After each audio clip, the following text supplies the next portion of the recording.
So there's this post that was out on the internet, and it's a trip. But this woman wanted to ask some questions to people. So let's go on and check this out. So you say, my husband is making us fly home from our honeymoon after one day because he found out I sent my ex a simple goodbye text on the morning of our wedding. Okay. It said it was a goodbye text for goodness sake. Justification of her wrongdoing? Not an I always love you text using an extreme, not a drop everything and meet me at the altar text, extremely extreme. I needed to say goodbye to have closure on the unmarried part of my life. Please tell me my sensitive, nostalgic girlies understand. Let me say something here. I don't even care about what those women would say at this point.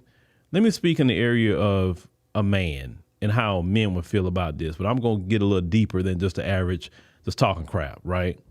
First of all, this is an ex of yours, correct? When that person became an ex, that was the time for you to say your goodbye. You got in a relationship with the man that you married.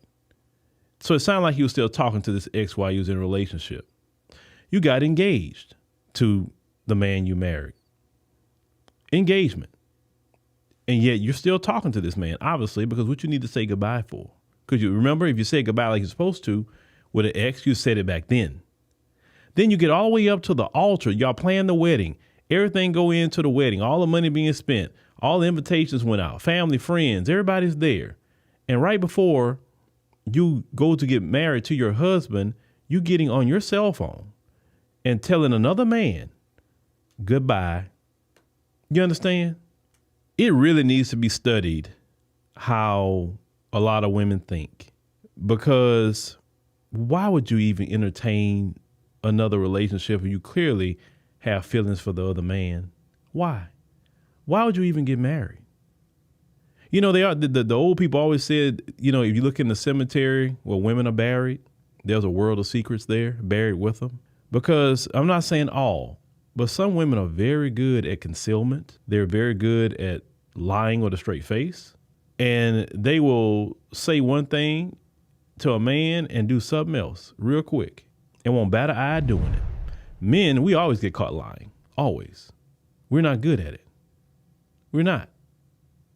And I always say because we made in the image of God, right? And God can't lie himself. So when we try to lie, even though I'm not saying we can't lie, but when we try, we always get caught because it's not in our nature to be lying like that. I'm not saying it's in women's nature to lie. It's not what I'm saying. I'm just saying that it's a little bit harder for us to get away with the lying because men always get caught. That's why I tell men, just don't lie, just be upfront. But fast forward now to the honeymoon.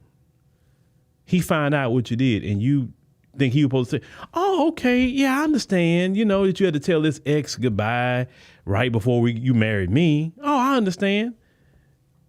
This man did right by saying, I'm heading back. We heading back. And if this man is smart, he would be at the courthouse filing an annulment. Because if she's doing that, bro, she gonna cheat on you with time. Because she has no respect for you. And that's the bottom line. She had no respect. She clearly wasn't dedicated to you. Sometimes women get married for convenience. They don't always get married for love now. Some of them want to get married for a ceremony. Maybe that ex never would have married her behind, but this guy did. So yes, this guy should take her behind, should go get an annulment done, and that's be the end of it. You understand what I'm saying? Because if it's under a year, it's called an annulment. If it's over a year, it's called a divorce, right? So he should just do that and go on with his life and just try to figure out what was the red flags, what he didn't pay attention to. Because a lot of times as men, there were red flags. And a lot of times we overlook the red flags. There was times that he probably looked at and said, what's up with her? Or whatever. We try to overlook it, right? A lot of times they're gaslighting us. They'll try to tell us we're being insecure about or whatever. Your woman should make you feel insecure. Sorry. She shouldn't. And if a woman telling you, well, you're just being insecure, you shouldn't be with her. Don't use that insecure word. You understand? Always look out for the red flags. That's it. The red flags are there. I promise you, when he really think about it, He saw them red flags. He just overlooked them.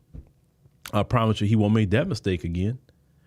And there's a lot of reason why men just don't want to get married these days, because there's no respect for marriage anymore.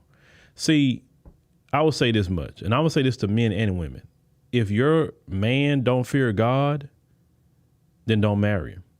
If the woman you want to get with have no fear of God, because see, the fear of God will keep you from doing and saying certain things.